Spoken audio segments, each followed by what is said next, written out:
보시는 장소가 되겠습니다. 이렇게 한 바퀴 둘러보시는 데는 약 40분에서 50분 정도 시간이 소요될 것 같습니다. 자, 그럼 다 같이 안으로 들어가실게요. 인화문이었다고 합니다. 자, 여기 중화문을 등지고 여기 앞을 보세요. 조금 넓은 터가 마련이 되어 있죠. 이곳이 바로 덕숭의 정문인 남문, 인화문이 있던 자리로 추정이 되는 곳이 되겠습니다. 보통 이 정전과 일직선으로 정문을 만들지요. 그리고 사진이 한 장 남아있는데요. 안타깝게도 인화문이 철거된 이후에 이 담장만 남아있는 사진입니다. 위치는 대략 이 정도가 되겠습니다. 같이 안으로 들어가서 소리가 잘 들릴 것 같습니다. 네, 가운데 쪽으로 조금 모여주실래요? 그러면 조금 소리가 더 잘 들리거든요. 예. 네, 이곳이 바로 덕숭의 정전인 중화전이 되겠습니다. 중화란 한쪽에 치우치지 않는 중용을 의미한다고 하지요. 이 건물은 지금으로부터 약 100여 년 전 1902년에 세워졌습니다. 처음에는요, 지붕이 하나가 더 있는 2층으로 되어 있는 대단히 장엄한 건축물이었다고 합니다.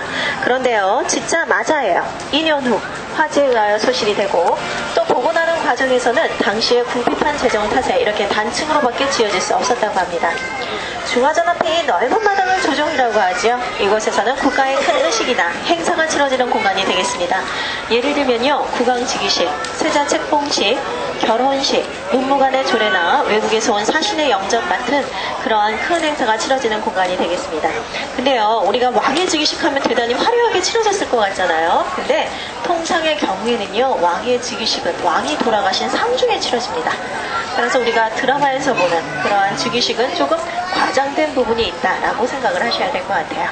자, 이 조정 한가운데 보시면 길이 이렇게 세 갈래로 나뉘어져 있죠. 따라서 이 길의 이름을 삼도라고 부릅니다.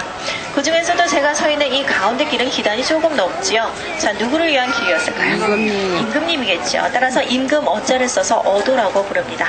자, 삼도 양쪽을 보시면 풍계석이 세워져 있어요. 신하들의 계급을 표시한 둘이 되겠습니다. 우리나라는요, 전통적으로 해가 뜨는 이 동쪽을 상성으로 봐요. 따라서 이 동쪽에 문관이 서게 되고요, 서쪽에 무관이 서게 됩니다. 그래서 이 문관과 무관, 동반과 서반을 합쳐서 양반이라고 불렀죠. 바로 조선시대 귀족 계급이 되겠습니다. 자, 그리고 이곳이 처음 세워졌을 때만 해도요, 이 중화전과 마당, 조정 일대를 둘러싸고 있는 담의 역할, 또는 복도통로 역할을 하는 회랑이라는 것에 둘러싸여 있었습니다. 우리가 왜 사극을 보면 궁녀들이 이런데 막 함부로 밟고 다니지 않잖아요. 지붕이 있는 복도라든가 담장을 따라서 종종걸음으로 다니지요.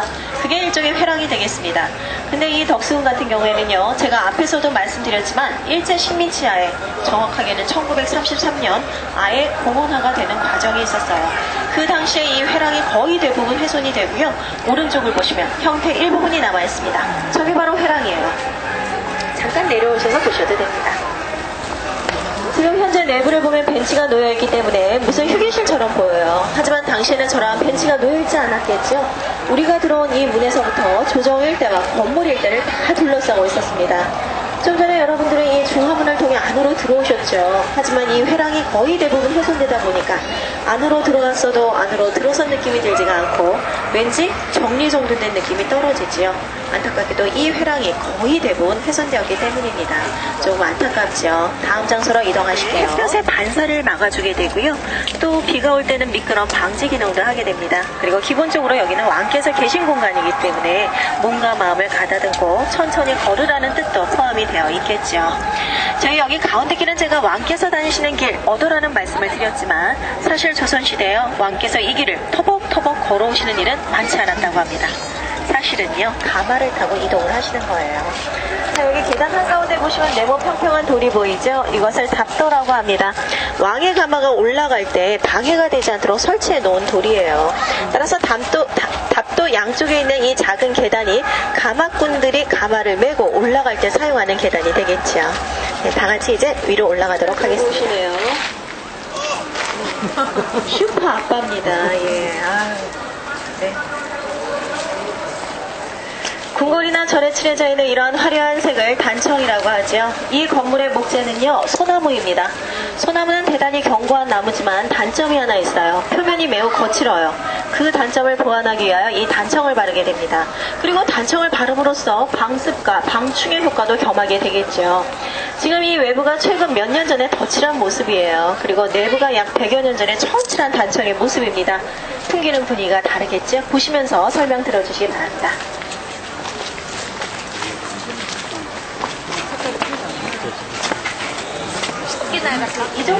보셔도 괜찮아요. 그럼 뒷분이 잘 보입니다. 내부가 약 100여 년 전 처음 지난 단성의 모습입니다. 세계관이 반해 있어요. 하지만 보시는 분들은 내부의 단성이 차분한 느낌이 드는 게 훨씬 더 멋스럽다라고 보시는 분들도 많은 편입니다. 모든 궁궐의 정전 양식은요 동일해요. 우선 집 속에 집이라는 뜻의 닷집이 마련이 되어 있습니다. 저게 닷집인데요. 예. 여러분 혹시 절에 가시게 되면 부처님상 위를 한번 보세요. 저와 유사한 닷집이 마련이 되어 있습니다. 궁궐에는 저 닷집 아래에 부처님상 대신에 왕의 의자인 어자를 놓죠. 어자 뒤에는 3번 꺾이는 병풍이다 해서 상절곡병이라는 게 낮게 세워져 있습니다. 그리고 바로 그 뒤에는 1월 5학도, 1월 5봉도라 불리는 병풍이 세워져 있어요. 병풍에 그려져 있는 해와 달은 각각 왕과 왕비 또는 음양의 조화를 상징한다고 보실 수가 있고요. 그 아래에 있는 5개의 산봉우리는 동서남북 중앙 해서 우리나라의 국토를 상징한다고 합니다. 산으로 말씀드리면요, 백두산, 금강산, 지리산, 묘현산, 북한산이 되겠습니다. 가운데 우뚝 솟은 산이 북한산이 되겠죠. 이렇게 왕의 어자가 있고 그 뒤에 1월 5학도라는 병풍을 치는 양식은 일본이나 중국에서는 찾아볼 수 없는 우리나라만의 고유한 전통 양식이라고 합니다. 보셨으면 다음 장소로 성조전이 보입니다. 제일 윗부분의 삼각형을 박공이라고 하는데요. 박공을 보면 꽃이 새겨져 있어요. 무슨 꽃으로 보이십니까? 그래요. 요즘 세운 건축물이라면 무궁화 정도가 될 거예요. 근데 저 꽃은 조선 황실, 이씨조선을 상징하는 꽃입니다. 우리가 이씨조선 할 때 이를요, 나무목의 아들 자자를 써서 오얀리라고 하죠. 따라서 저 꽃은 오약꽃이에요.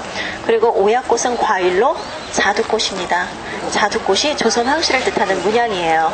우리가 이화요고 할 때 이화는 베리자를 쓰기 때문에 백꽃이지요. 하지만 조선 황실의 이화는 오얀리를 쓰기 때문에 자두꽃입니다. 조금 혼동되기 쉬운 부분이지요. 석조전은 대단히 서구적이고 근대적인 건축물입니다만 좀 전에 본 저 정전, 중화전과 지어진 연대는 별반 차이가 없어요. 두 채 다 약 100여 년 전의 건축물입니다. 그런데 궁궐에 갑자기 이렇게 서양식의 건축물을 도입하게 되는 거는요, 조선 말기 근대 국가로 나아가기 위한 정책의 일환으로 보실 수가 있겠습니다. 신고전주의 양식이라고 해서요, 당시에 이 양식이 꽤 유행을 했다고 합니다. 우리 왜 그리스 로마 신화 아시잖아요. 그리스 신전을 생각하시면 될 것 같아요. 총 3층 건물로 복합 기능을 하고 있는데 현재는 내부 보건공사 중으로 안까지 들어가 보실 수가 없습니다. 내년이나 돼야 될 것 같고요. 자, 1층을 보시면 가려져 있어요. 그렇죠? 그래서 저기에는 아무것도 없어 보입니다만 저기에도 공간이 있어요. 그래서 시종들이 기거하는 장소로 사용을 하였다고 합니다. 그리고 2층을 보시면 3층보다는 천장이 좀 높지요. 손님을 맞이하는 접견실, 그리고 3층이 왕의 침전이나 개인 생활 용도로 사용이 된 장소가 되겠습니다. 그리고 이 석조전은요, 해방 이후에는 미소 공동위원회가 개최된 곳이기도 합니다. 자, 그리고 석조전과 복도로 연결이 되어 있는 저 정면에 보이는 건물이 미술관이 되겠는데요. 1938년 일제 식민지하에 미술관으로 세워진 건물입니다. 그리고 지금도 국립현대미술관 분관으로 사용이 되고 있죠. 현재 근현대 미술에 대해서 전시가 되어 있죠. 이미 갔다 오신 분도 계시고요. 유명한 작품들이 많이 있으니까 관심 있으신 분들은 한번 가보셔도 좋을 것 같습니다. 다음 장소로 이동하실게요. 이 두 채의 건물은요, 각각 역사적으로 상이한 건축물로 보실 수가 있습니다. 우선 오른쪽의 건물의 이름은 즉조당이에요. 저 즉조가요, 왕의 즉위식을 의미합니다. 따라서 이곳에서는요, 임진왜란 때 피난 갔다 돌아오신 선조의 뒤를 이은 15대 광해군과 16대 인조의 즉위식이 올려진 곳이에요. 즉 400여 년 전에 좀 전에 본 저 중화전이라는 정전이 없었을 당시에 정전 역할을 하던 건물입니다. 자, 즉조당의 편액, 현판을 한번 봐주시기 바랍니다. 글자의 크기가 좀 어때요? 작지요? 고종황제께서 직접 쓰신 어필입니다. 네, 고종황제가 체구가 조금 아담하신 편이에요. 자, 그리고 이 즉조당과 복도로 연결이 되어 있는 왼쪽에 있는 건물을 봐주시기 바랍니다. 건물의 이름은요, 준명당이에요. 저 명자를 한번 또 자세히 보세요. 우리가 보통 명하면 밝은 명, 이석, 해일의 달어를 쓰기 마련인데 준명당의 명자를 보니까 어때요? 획수가 하나 더 있죠. 눈목에 달월이 써 있습니다.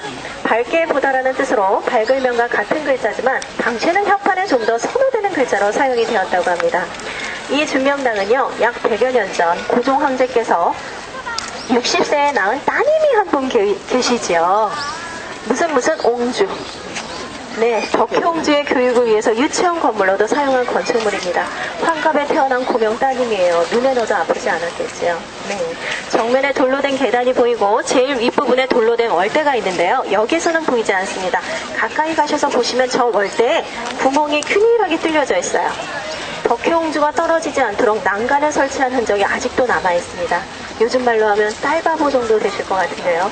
이따 시간이 되면 저 안쪽도 한번 들어가 보시고요. 저희는 반대쪽으로 옆으로 이동하도록 하는 건물이에요. 건물의 이름은 서고당입니다. 옛석에 임금 원자가 쓰였어요. 옛날 임금이 머무시다 라는 뜻이 되겠습니다. 자, 그럼 덕수궁에 있어서의 옛날 임금이란 과연 누가 될까요? 한번 맞춰보세요. 1번 임진왜란 때 피난 갔다 돌아오신 선조, 2번 선조의 아들 광해군, 3번 광해군에게 반정을 일으킨 인조, 4번 100여 년 전의 고종 황제. 가장 오래된 왕을 찾으시면 됩니다. 정답은 네, 1번 선조가 되겠죠. 힌트가 더 어려웠나요? 그냥 바로 아실 수 있었는데. 네, 임진왜란이 일어나게 되자 한양을 버리고 압록강 의주까지 피난 가게 되지요. 대단히 안전한 장소입니다. 국경만 넘으면 바로 중국이거든요. 자, 1년 반 만에 돌아오셨어요. 그동안 사용이 되고 있던 궁궐은 그때까지만 해도 3개밖에 없었습니다.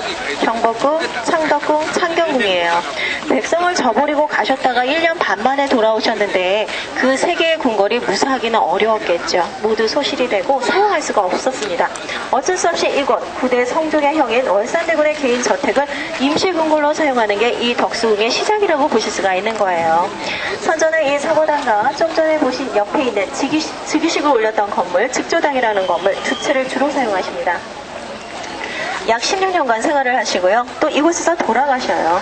따라서 덕수에서 가장 모태가 되는 건물, 가장 유서 깊은 건물이라 하면 정면에 있는 이 두 채의 건물을 들을 수가 있겠습니다.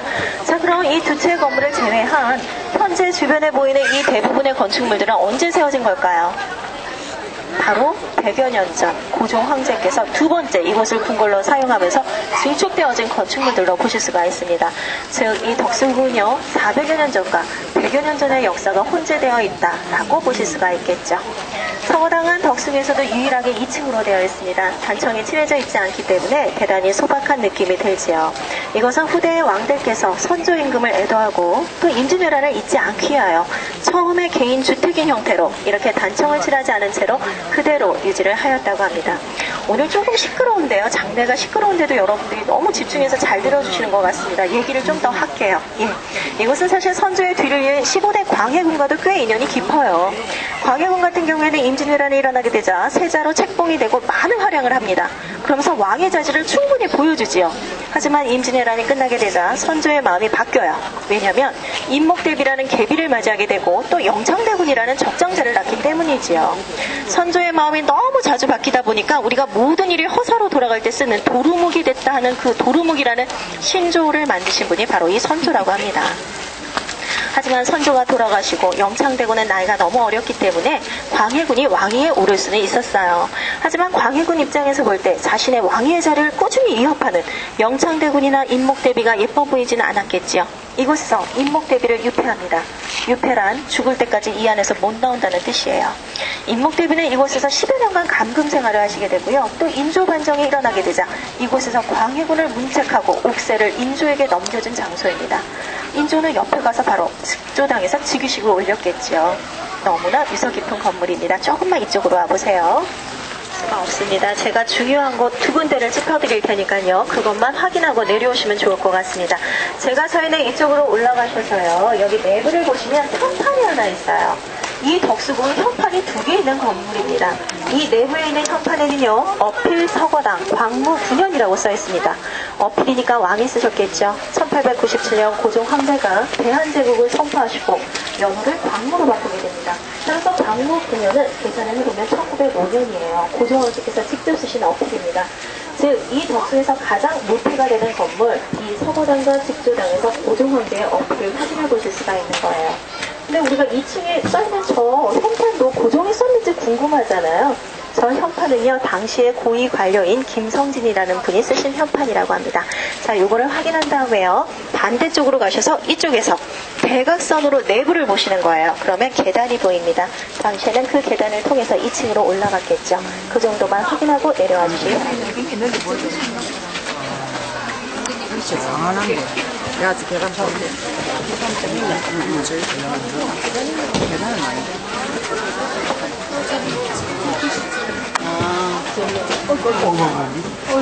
감출 안 하는 거. 보세요. 오늘 조금 스모그가 심하지만 남산타워가 저렇게 보입니다. 네, 그래서 따라서 남산타워 저 주변에 있는 건물이 없었다면 당시에는 정말 남대문, 숭례문까지도 훤히 내다보였겠지요. 예. 다음 장소로 이동하시는 보니까 무슨 동물 같은 상이 쪼르륵 붙어 있지요. 저것을 잡상이라고 하는데요. 궁궐의 잡기를 막아주는 상징적인 상, 토가 되겠습니다. 저 모양에 관해서는 여러 가지 설이 있어요. 그 중에서도 서유기에 나오는 등장인물이라는 설이 가장 유력하다고 합니다. 제일 앞에 모자, 패링이 같은 걸 쓰고 있는 게 삼장법사고요. 그 다음에 손오공, 사오정, 저팔계 순서로 봐주시면 되겠습니다. 닮았나요? 네. 아우, 너무 좋으시네요. 마음이 넉넉하신 분들이 듣고 계시는 것 같습니다. 다음 장소는요. 그래서 이러한 담을요, 꽃담이라고 부릅니다. 이름도 이렇게 예뻐요. 꽃담. 근데 사실 이 꽃담은요, 경복궁에 가보시면 주황색으로 되어 있는 너무나 예쁜 꽃담들을 많이 보실 수가 있습니다. 여기 있는 문은 무지개 형태이기 때문에 홍리의 문이라고 부르고요. 이름은 유현문이라고 써 있습니다. 오직 어진 사람만 출입하는 문이다 라는 뜻이에요. 부담 갖지 않으셔도 됩니다. 네. 유현문 양쪽을 보시면요, 학이 새겨져 있어요. 봉학이라고 보시는 분들 계십니다. 그리고 학이 주둥이에 뭔가 물고 있어요. 네, 잘 봐도 모르겠죠? 네, 늙지 않는 풀, 바로 불로초를 입에 물고 있습니다. 반대쪽에는 용이 새겨져 있고요. 이 담의 모양이 훨씬 다채로워요. 이따 가시기 전에 한번 확인해 보시기 바랍니다.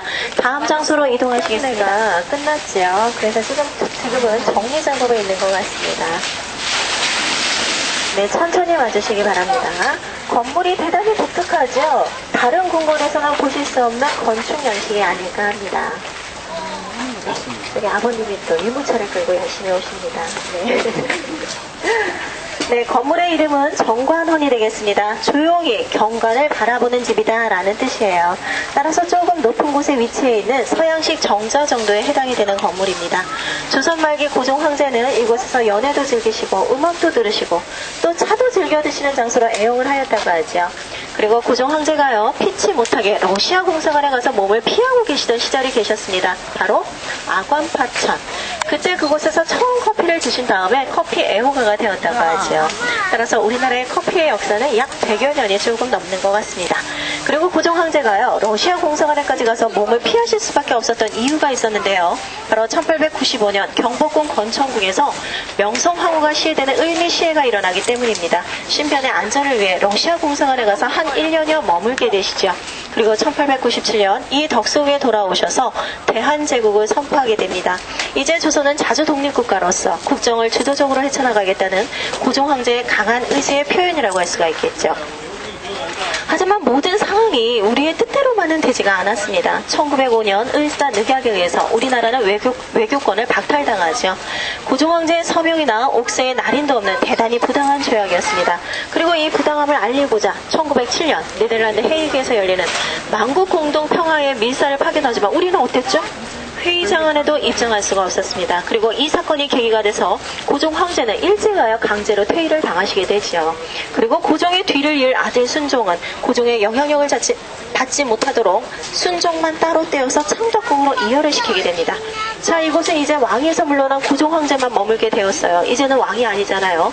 앞으로는 덕을 누리고 장수하십시오. 그때부터 이곳의 이름이 덕수궁이라는 이름으로 불리게 됩니다. 건축물은요, 러시아의 건축가인 사바친이라는 분이 지으신 건축물이에요. 사바친은 우리나라와 꽤 인연이 깊습니다. 독립문을 설계하신 분이기도 해요. 내부를 보시면 서양식 돌기둥이나 벽돌, 샹들리에 서양적인 요소가 강하죠. 하지만 이 외부를 보면 또 느낌이 다른 게 초록색 기둥 위에 있는 하얀색 꽃은 조선 황실을 뜻하는 꽃입니다. 기억하고 계세요? 바로 오약꽃, 자두꽃이 되겠고요. 아래쪽에 있는 황금색 난간을 봐주시기 바랍니다. 동그라미 원에는 소나무와 사슴 등이 새겨져 있죠. 십장생의 대표적인 것들입니다. 자, 누구의 장수를 기원했을까요? 고종 황제. 여기서 선종 이러면 조금 곤란하죠. 고종 황제의 장수를 기원한 분입니다. 자, 동그라미 원의 네 귀퉁이를 보세요. 무슨 동물 같기도 하고 새 같기도 합니다. 쥐의 얼굴을 하고 있는데 날개를 갖고 있어요. 바로 박쥐가 되겠습니다. 우리나라에서는요, 박쥐나 포도, 석류를 다산의 상징물로 삼았죠. 작은 것들이 다닥다닥다닥 붙어 있잖아요. 또한 이 박쥐의 한자가 편복이다 보니까 복복자와 의미 같습니다. 따라서 대단히 길상한 무늬로 사용하게 되지요. 즉, 외관은 대단히 이국적인 모습을 하고 있지만 우리나라의 정서와 문화가 잘 가미되어 있는 건축물로 보실 수가 있겠습니다.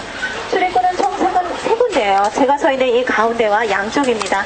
이 가운데 계단은 역시 왕께서 다니셨겠죠.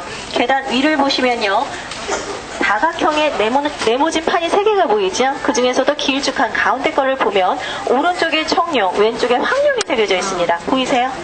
네, 한가운데 여의주가 보이죠? 네, 왕이 다니는 길임을 상징적으로 표현해주고 있습니다. 계단까지는 괜찮을 것 같아요. 잠깐 내부를 보셔도 좋을 것 같습니다. 여기가 있습니다. 우리하고는 너무나 친숙한 공간이죠. 일반 가옥에서는 보통 장작으로 불을 태워요. 하지만 궁궐에는 지금 보다시피 너무나 아름다운 단청이 칠해져 있죠. 이 단청에 그을음을 입힐까 우려해서 궁궐에서는 특별히 참숯으로 난방을 하였다고 합니다. 이 방을 대신 연기는요, 저기 굴뚝으로 빠져나가는 거예요. 저게 굴뚝이에요. 너무나 예쁘죠? 예, 저거. 예. 근데 우리나라 굴뚝은 건물에 붙어있는 게 아니라 이렇게 조금 떨어져 있죠. 연기로 방을 대피는 구조다 보니까 연기가 오래 머물러 있을수록 열효율이 높습니다. 따라서 굴뚝이 조금 떨어져 있어요. 서양의 벽난로와 비교를 하면 우리나라 온도는 참 과학적인 것 같습니다. 또한 여기 온도 양국에는 대단히 중요한 장소예요. 1904년 대화재가 일어난 발원지가 되겠습니다. 제가 처음 시작할 때 중화전에서요, 건물이 화재하여 소실이 되고 단층으로 재건됐다는 말씀을 드렸는데 그 발원지가 바로 이곳입니다. 당시에는 온도를 수리하고 건조하는 과정에서 불이 났다고는 합니다만 화재 원인에 대해서는 일제에 의한 계획된 방화라는 설도 유력하게 제기되고 있습니다. 왜냐하면 여기가 왕의 침전이거든요. 그 화재로 인해서 러시아 공사관에서 이 덕숭에 돌아오셔서 고종께서 막 증축하신 건축물들이 거의 불타 없어지는 거예요. 제가 사진으로 봤는데요, 초토화라는 말의 뜻을 알겠더라고요. 우리가 보고 있는 이 건축물들은 그 어려운 시기에 다시 다 재건한 건축물입니다. 근데 그게 또 온전히 남아있지가 않지요. 일제 식민지하에 공원화되면서 거의 대부분 훼손이 되고요, 약 10분의 1 정도 남아있다고 보시면 되겠습니다. 제일 안타까운 건물은 뒤를 보세요. 좀 전에 보셨던 바로 저 2층짜리 서거당과 그 옆에 즉위식을 올렸던 즉조당이라는 건물이 아닐까 합니다. 만약 지금까지 남아 있었다면 임진왜란 이후부터 쓰였다고 해도 약 400여 년의 역사를 갖고 있었을 건축물이었을 텐데 안타깝게도 저 건축물도 모두 불타 없어지고요, 100여 년 전에 다 같이 재건된 건축물입니다. 고종 황제께서도 너무나 아쉬우셨나 봐요. 저 두 채의 건축물에만 직접 편판을 내리신 게 아닌가 싶습니다. 네, 아쉬움을 뒤로하고 다음 장소로 가시죠. 거기 넓고 크다라는 뜻이에요. 그런데 원래 이 건물은요, 경효전이라고 해서 명성황후의 혼전으로 사용이 된 장소입니다. 혼전이란 돌아가신 분의 영혼이 머문다고 생각하는 위패, 신주를 모시는 장소예요. 그 신주는 밤나무로 만들고요, 약 30cm 정도 되는 나무패라고 생각하시면 되겠습니다. 그런데 아까 말씀드린 저 화재로 인해서 이 건축물 또한 무사하기는 어려웠겠죠. 모두 소실이 되고요, 재건되는 과정에서는 처음에 혼전과는 많이 동떨어진 접견실로 재건이 됩니다. 그러다 보니 내부가 좀 화려해져요. 당시에는 이 바닥에 빨간색 카페트를 깔고요, 테이블과 의자 등이 놓여 있었다고 합니다. 벽 쪽에는 자두꽃과 봉황무늬가 새겨져 있고요, 또 천장에는 샹들리에가 설치되어 있어서 당시 100여 년 전 이곳에서도 전기가 사용됐음을 짐작할 수 있는 부분이 되겠습니다. 샹들리에도 자두꽃이 새겨져 있어요. 한번 확인하고 내려가죠. 전구를 발명한 지 8년 만에 전기가 들어왔다고 해요. 1887년입니다. 따라서 우리나라의 전기 도입은 대단히 이른 시기에 이뤄졌어요. 이 덕숭 같은 경우에는 1904년 대화재 이후에 복원되는 과정에서 본격적으로 전기가 유입된 걸로 보입니다. 네, 다음 장소가 마지막 장소가 되겠습니다. 이쪽으로 가시고요. 오늘은 날씨가 정말 좋네요. 예. 건물의 이름은 한영전이 되겠습니다. 전영이요, 안녕할 때 영이에요. 모든 것이 안녕하다, 편안하다 라는 뜻이 되겠습니다. 이름에서 알 수 있듯이 바로 고종황제의 침전, 주무시는 장소예요. 근데 이 덕숭은요, 다른 궁궐과는 다르게 왕비를 위한 별도의 침전 건물은 마련되어 있지가 않습니다. 그것은 고종 황제께서 경복궁에서 명성황후가 시해된 이후에 이 덕숭에 오셔서는 새로 왕비를 맞이하지 않으셨기 때문이라고 하죠. 고종황제는 이곳에서 생활을 하시다가 1919년 1월 21일 68세로 승하하시게 됩니다. 돌아가셔요. 그리고 고종 승하에 대해서는 당시에 독살설이 제기되기도 하죠. 건강하던 고종 황제가 식혜를 드시고 급사하시게 되는데 그 돌아가신 시점이 정치적으로 대단히 묘한 타이밍이었습니다. 따라서 우리가 이 독살설에 상당히 무게를 두고 있지요. 그리고 고종 황제의 승하가 계기가 돼서 1919년 3월 1일 바로 대한독립 만세운동이 일어나게 되죠. 고종 황제의 발인일, 즉 반이 능으로 가기 이틀 전에 대한독립 만세운동이 일어나게 됩니다. 우리 백성들 사이에는 뭔가 모일 구심점이 필요했던 것 같아요. 해방 이후에 아관파천에 대한 부정적인 사고가 대단히 팽배해 있었죠. 무능한 군주를 둔 조선이 일제의 식민지가 되는 것은 당연하다는 일제 식민사관에 많이 물들어 있었기 때문입니다. 물론 고종 황제가 다 잘한 것은 아니에요. 하지만 최근에는 고종께서 서구를 모델로 해서 근대 국가를 건설하고자 했던 근대 군주로서의 재평가가 이루어지고 있고요. 그 중심 무대가 바로 이곳 덕수궁이라고 말할 수 있을 것 같습니다. 네, 오늘